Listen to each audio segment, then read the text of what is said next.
और 13 कन्याओं का विवाह धर्मराज के साथ में हुआ। 27 कन्याओं का विवाह चंद्रमा के साथ में हुआ। और ये जो चंद्रमा है इसका विवाह 27 कन्याओं के साथ हुआ। और ये 27 कन्याएं कोई और नहीं, जो नक्षत्र होते हैं ना, वही नक्षत्र 27 कन्याएं। आपने देखा होगा चंद्रमा के अंदर दाग है, तो ये दाग क्यों है? राजा दक्ष ने श्राप दिया है चंद्रमा को। क्यों श्राप क्यों दिया है? क्योंकि चंद्रमा को अपनी सुंदरता पर अभिमान हुआ। कन्याओं के साथ मैंने विवाह करा दिया तुम्हारा, फिर भी तुम्हें इतना सुंदरता का अभिमान है कि अवकृत्य करते रहते हो, तो मैं तुम्हें श्राप देता हूं, तुम्हारे अंदर दाग हो जाएगा। इसलिए चंद्रमा के अंदर दाग व्याप्त है। और इन्हीं दक्ष और प्रसूति के यहाँ 2 कन्याएं हुई, स्वाहा नाम की और स्वदाहा नाम की। स्वाहा नाम की कन्या का विवाह यज्ञ नारायण के साथ में हुआ। हम और आप जब यज्ञ करते हैं तब स्वाहा स्वाहा बोलते हैं, तो वो यज्ञ नारायण भगवान की पत्नी है। लेकिन आजकल तो यज्ञ को करने का पूरा विधान ही बदल गया है। आजकल तो ठाड़े बैठे से तो आहुति फेंक जाते हैं, कोई यज्ञ करने का नियम ही नहीं है। किस प्रकार आहुति देनी चाहिए, किस प्रकार नहीं देनी चाहिए। देखो 2 प्रकार के यज्ञ होते हैं, एक होता है देव यज्ञ और एक होता है भूत यज्ञ। देव यज्ञ की ये मुद्रा होती है, देवताओं के लिए यज्ञ किया जाए तो ऐसे किया जाता है, और भूत प्रेतों के लिए यज्ञ करते हैं तो ऐसे स्वाहा स्वाहा फेंकते चले जाते हैं। तो जो स्वाहा नाम की कन्या है इसका विवाह यज्ञ नारायण के साथ में, और स्वदाहा नाम की कन्या है उसका विवाह पितरों के साथ में हुआ है। आप जब यज्ञ करते हैं तो पंडित जी महाराज आपके पितरों को जब आहुति दिलवाते हैं तो क्या कहते हैं कि अब की बार स्वाहा मत बोलो, अब की बार स्वदाहा बोलिए। वो आपके पितरों के लिए आहुति जाती है। उसके बाद दक्ष के यहाँ एक कन्या हुई जिसका नाम था सती। और सती मैया का विवाह अवगढ़दानी महादेव के साथ में संपन्न हुआ। महादेव बाबा सती मैया कैलाश पर्वत पे विराजमान है।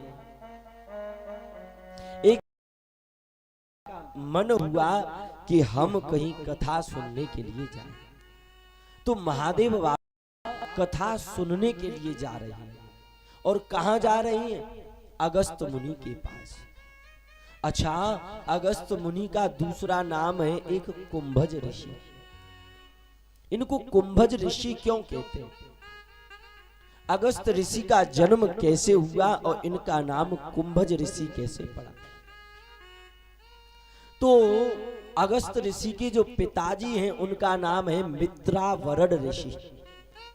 तो एक बार मित्रावरड ऋषि जंगल में बैठ के तपस्या कर रहे थे, और उस समय इंद्र के दरबार में से एक अप्सरा आई थी उर्वशी। और उर्वशी को जब मित्रावरड ऋषि ने देखा तो भोग विलास की इच्छा उत्पन्न हुई। उसके बाद जो एक सुंदर इत्यादि बालकों को प्रकट करने का वीर इत्यादि निकला, और उस रस को मित्रावरड ऋषि ने एक घड़े में डाल दिया। और जब घड़े में डाला तो उस घड़े में से अगस्त ऋषि का जन्म हुआ, इसलिए उनका नाम कुंभज ऋषि पड़ गया। अच्छा, महादेव बाबा कथा सुनने जा रहे हैं, और कथा सुनने कहां जा रहे हैं? कुंभज ऋषि के पास। और महादेव तो राम की कथा का समुद्र है, और समुद्र कभी कभी घड़े के पास जा रहा है। क्यों? क्योंकि महादेव बाबा इतने उदार हैं, इतने सरल हैं। महादेव बाबा संसार को उपदेश देते हैं, भैया कितने भी बड़े बन जाओ लेकिन फिर भी छोटे लोगों का सम्मान करना भूलो मत। एक बार त्रेता जुग माही। ओ एक बार त्रेता कबार त्रेता जुग माही। ओ एक बार त्रेता जुग माही। एक बार त्रेता एक बार त्रेता जुग माही। शंभु गए कुंभज सिपाही। राम सिया राम सिया राम सिया राम। एक बार त्रेता जुग माही। रामायण की चौपाइयों में जब जब एक बार शब्द आया है तब तब एक नई घटना घटित हो गई है। तो यहाँ पर शंभु गए कुंभज ऋषि। सती मैया महादेव बाबा कुंभज ऋषि के यहाँ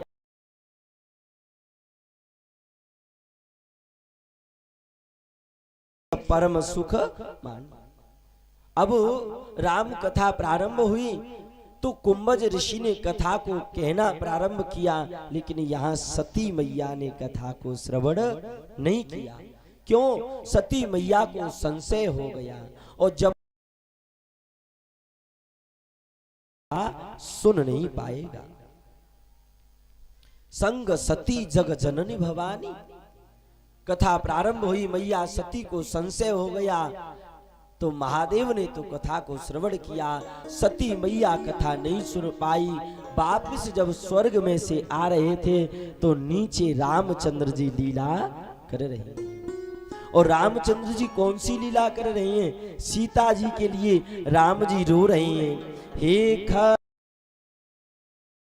मधुकर श्रेणी तुम देखी सी ताम्रगणे।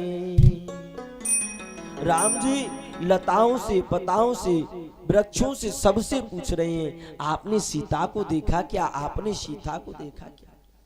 तो उधर सती मैया को संशय हुआ। सती मैया ने कहा महादेव से, बाबा ये कौन पुरुष है जो स्त्री के लिए ऐसे रो रहा है? महादेव बोले, अरे देवी देवी पुरुष मत कहो। बोले तो? बोले ये तो साक्षात भगवान है, भगवान। अरे प्रभु, अगर ये भगवान होते तो स्त्री के लिए ऐसे रोते? बोले नहीं देवी, वो तो लीला कर रही हैं। लेकिन सती मैया नहीं मानी तो महादेव ने कहा, यदि आपको विश्वास नहीं हो रहा है तो जाकर के परीक्षा ले लीजिए। तो सती मैया अब महादेव बाबा के पास से और राम जी की परीक्षा लेने के लिए जा रहे हैं। और सती मैया ने कैसे परीक्षा ली? सीता का रूप बना करके सती मैया राम जी के आगे आगे आगे आगे चल रही है। लक्ष्मण जी बोले, भैया मैया मिल गई, मैया मिल गई। तो राम जी ने कहा, कहाँ है? बोले वो आगे जा तो रही है। तो राम जी ने कहा, लक्ष्मण ये सीता हो ही नहीं सकती। क्यों? अरे लक्ष्मण, सीता का तो एक नियम था कि सीता सदैव मेरे पीछे चलती थी, सीता मेरे आगे कभी नहीं चलती थी, इसलिए ये सीता नहीं है। और राम जी गए और राम जी ने जाकर के सती मैया को पहचान लिया। राम जी ने मैया को प्रणाम किया, मैया प्रणाम, बाबा कुशल मंगल है। अब मैया को लगा ये तो वास्तव में ब्रह्म है, मुझे पहचान गया। मैं सीता का रूप लेकर के आई हूं, तब भी पहचान गया। सती मैया को बहुत दुख हुआ और मैया को दुख हुआ, महादेव के पास गई। महादेव बाबा ने कहा कि परीक्षा ले आई। तो यहां पर सती मैया ने झूठ बोल दिया। कछु न परीक्षा लीन गुसाई, कछु न परीक्षा लीन गुसाई, कछु न परीक्षा लीन गुसाई, कछु न परीक्षा लीन गुसाई, कछु न परीक्षा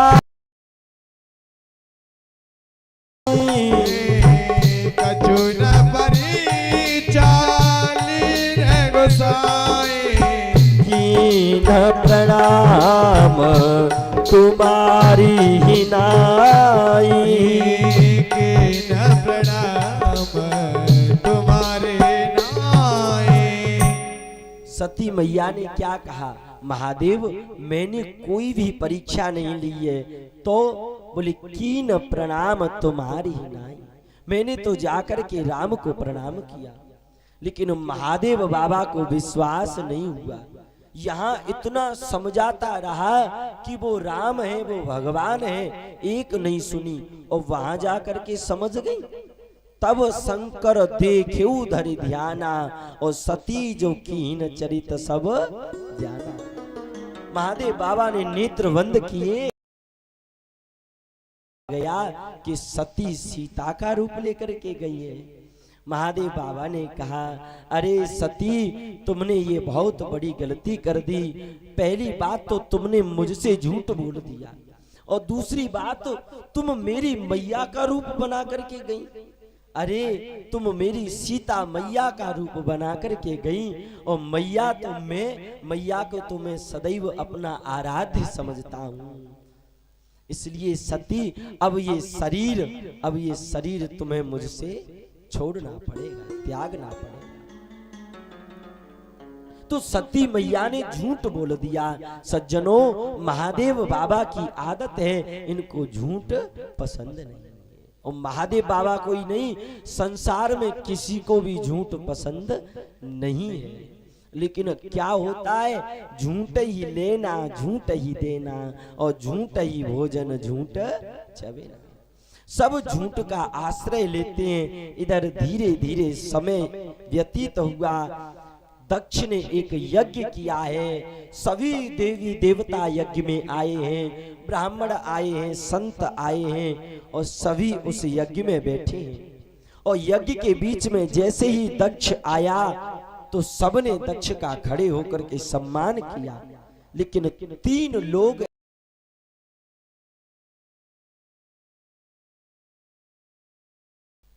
और वे 3 कौन हैं? पहले तो भगवान विष्णु, क्योंकि विष्णु भगवान दक्ष के दादाजी हैं। तो राजा दक्ष ने विचार किया कि भाई हमारे दादाजी हमारा सम्मान थोड़ी करेंगे, चलो कोई बात नहीं है, ये खड़े नहीं हुए। और दूसरे ब्रह्मा जी, और ब्रह्मा जी दक्ष के पिताजी हैं, और बेटा आवे और पिताजी सम्मान करें, ऐसा नहीं होता है। तो दक्ष ने विचार किया चलो कोई बात नहीं। लेकिन बगल में देखा कि मृगछाला पहने महादेव बैठे हैं। बोले ये मृगछाला पहनने वाला कौन लगता है, ये क्यों नहीं खड़ा हुआ? अब तो राजा दक्ष ने महादेव बाबा को अनेक बुरे बुरे शब्द कह दिए।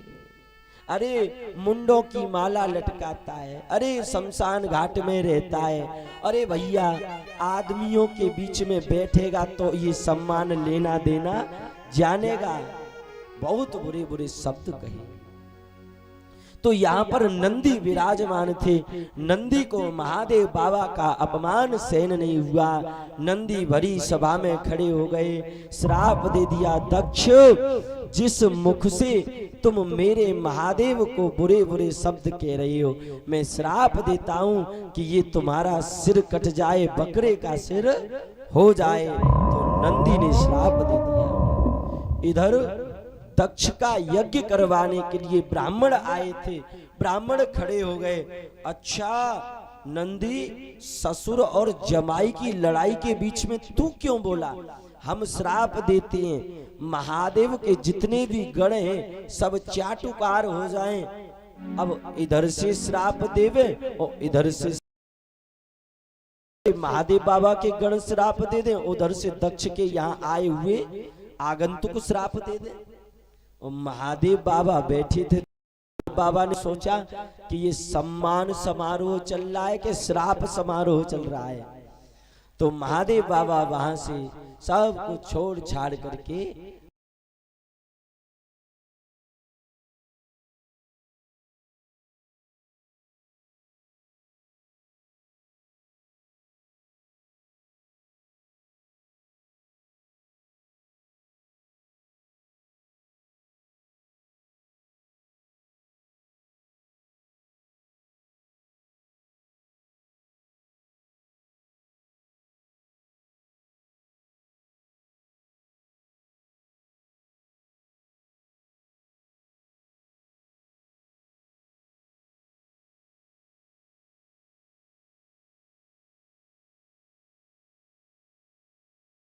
हो रहा है।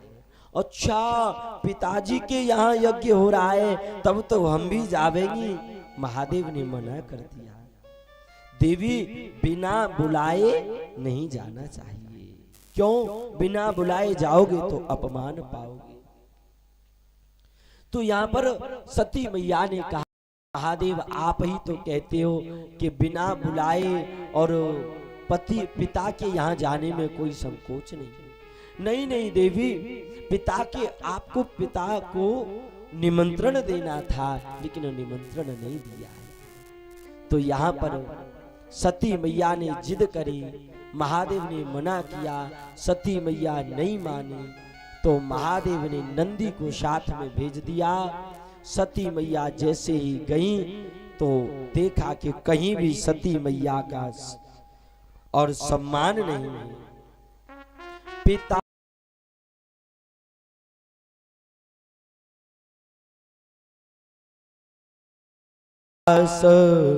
काहू न सनमा, सादर भली मिली एक माता, ओ भगिनी मिली बहुत मुस्काता। माता मिली, सती का सम्मान किया, और कुछ बहनें मिली, अरे तुम आ गई, मृगछाला पहनने वाले महादेव को नहीं लाई।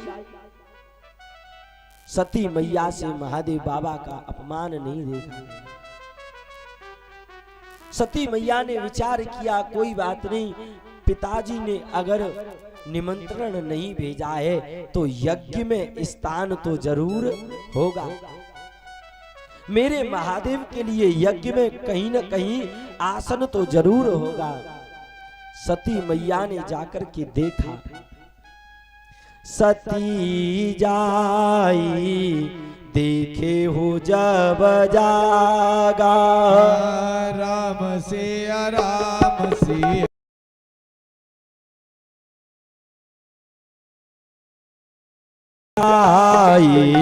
देखे हो जब जागा, राम सिया राम सिया राम सिया राम। सती जाए देखे जब जागा, ओ राम सिया राम सिया राम सिया राम। कतहु न दीखी शंभु कर भागा, राम सिया राम सिया राम सिया राम।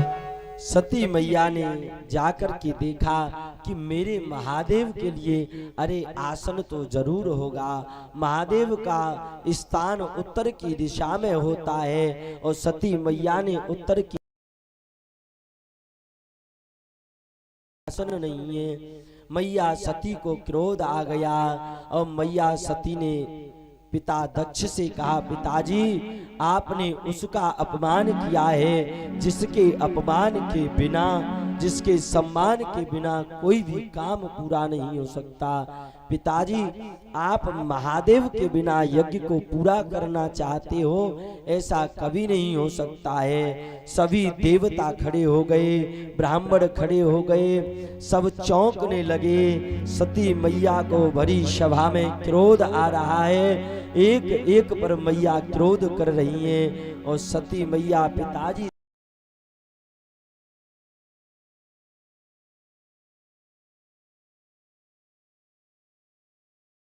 देह से सती को ये देह मिली है, और जिस देह में महादेव के प्रति क्रोध है, ऐसी देह को सती स्वीकार नहीं करेगी। और सती मैया आगे आगे एक एक पैर बढ़ाया, सामने यज्ञ कुंड में जाकर के अपना शरीर ही सती मैया ने समर्पित कर दिया। सती मैया की जय हो। सभी कांप गए, देवता ब्राह्मण घबरा गए। और यहाँ पर नंदी ने जाकर के महादेव को बताया, अरे बाबा तुम समाधि में बैठे हो, वहां मैया सती हो गई। और जैसे ही महादेव ने सुना कि सती यज्ञ कुंड में समाहित हो गई है, महादेव को क्रोध आ गया, अपनी जटाएं खोल दी और जटाओं का एक बाल तोड़ दिया। वीरभद्र नाम का एक गण प्रकट हो गया। वीरभद्र चल दिया राजा दक्ष के राज्य में, और जैसे ही जितने भी ब्राह्मण आए थे सब ब्राह्मणों को अंग विहीन कर दिया। अरे महादेव के बिना यज्ञ करा रहे हो, ऐसा हो ही नहीं सकता। भृगु ऋषि की दाढ़ी नोच ली, आदि ऋषियों को परेशान किया, और बाद में राजा दक्ष के सिर को धड़ से अलग कर दिया। महादेव बाबा की सबने प्रार्थना करी।